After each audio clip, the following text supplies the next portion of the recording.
Hello guys, आप सभी का स्वागत है हमारे इस नए कोर्स के नए वीडियो में जिसका टाइटल है क्रिएट डेटाबेस एंड टेबल।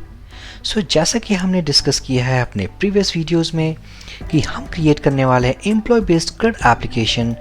इसके लिए हमें एक डेटाबेस चाहिए, साथ ही साथ उस डेटाबेस के अंदर हमारे पास एक टेबल होना चाहिए जिसके अंदर हम स्टोर कर सके अपने एम्प्लॉयज इन्फॉर्मेशंस को। इस वीडियो सेशन में गाइस हम एक डेटाबेस क्रिएट करने वाले हैं और उस डेटाबेस के अंदर हमारे पास एक एम्प्लॉयज टेबल होगा और इस एम्प्लॉयज टेबल में हमारे पास कुछ कॉलम्स होंगे call ID, name, email, phone and designation. इसी टेबल को यूज़ करके हम अपने एम्प्लॉयज़ के इन्फॉर्मेशन को स्टोर करेंगे, उनको अपडेट करेंगे, वहाँ से हम वैल्यूज़ को सिलेक्ट करेंगे एज वेल एज अगर हम चाहें तो डिलीट भी कर सकते हैं। इन सभी ऑपरेशंस को करने के लिए और इसको डायनामिक तरीके से ऑपरेट करने के लिए हम एक डेटाबेस को क्रिएट करेंगे और उसके अंदर हम एम्प्लॉयज़ टेबल को बनाने वाले हैं। मैं जाऊँगा अपने PHP MyAdmin टूल पे जिसके थ्रू हम MySQL डेटाबेस के साथ कनेक्ट होने वाले हैं। यहाँ पर मैं पास करूँगा यूज़र नेम पासवर्ड, मैं गो बटन पे क्लिक करूँगा, हमारे पास एक इंटरफेस ओपन होगा जहाँ पर हमारे पास जो फर्स्ट बटन है डेटाबेसेस, मैं उस पर क्लिक करूँगा और हम एक डेटाबेस क्रिएट करने वाले हैं php_empdb।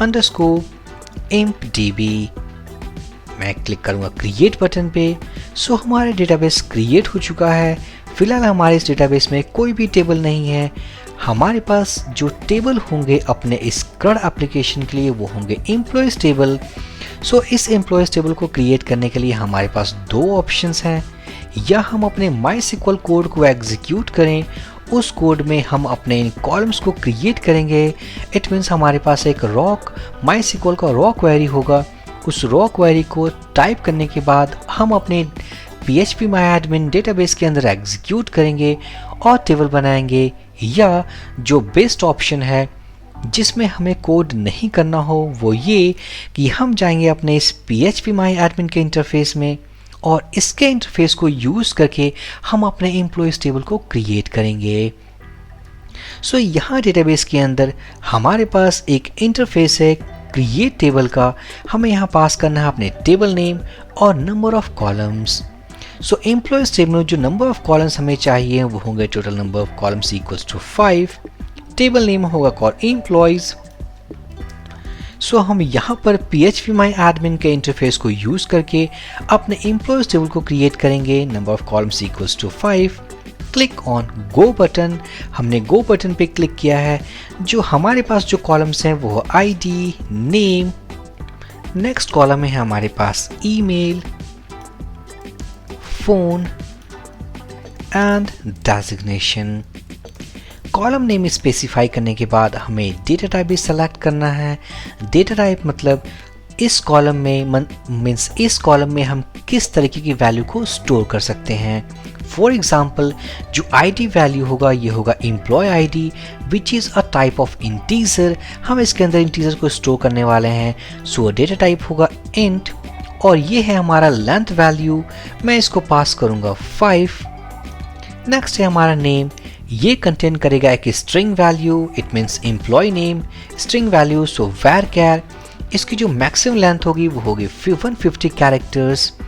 ईमेल वैल्यू ये भी एक स्ट्रिंग वैल्यू होगी 150 कैरेक्टर्स इन लेंथ। नेक्स्ट होगा हमारा फ़ोन नंबर, ये भी होगा हमारा string value 50 characters in length. Designation ये भी होगा integer value and 20 characters in length. इस टेबल में हम इस आईडी कॉलम को बनाने वाले हैं प्राइमरी की।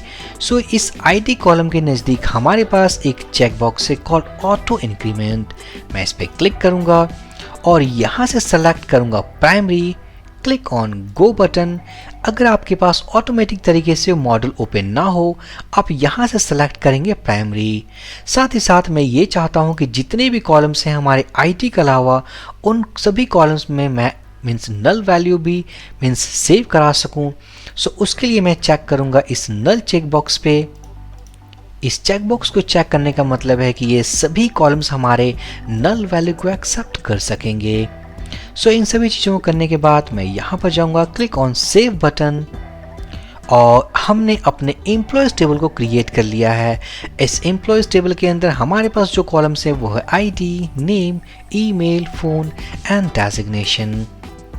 सो आगे आने वाली वीडियो में गाइज हम इस डेटाबेस एंड टेबल को कनेक्ट करेंगे अपने इस एप्लीकेशन के साथ जो कि dbconfig.php फाइल होगा, जहां पर हम कनेक्शन स्ट्रिंग्स को मेंशन करने वाले हैं। एक बार अगर हमने अपने डेटाबेस के साथ कनेक्शन को क्रिएट कर लिया, उसके बाद हम MySQLi के ऑब्जेक्ट ओरिएंटेड कॉन्सेप्ट को यूज करके हम select, insert, update and delete के सभी ऑपरेशंस को परफॉर्म कर सकेंगे। So for this video session guys, thank you for watching and have a great day.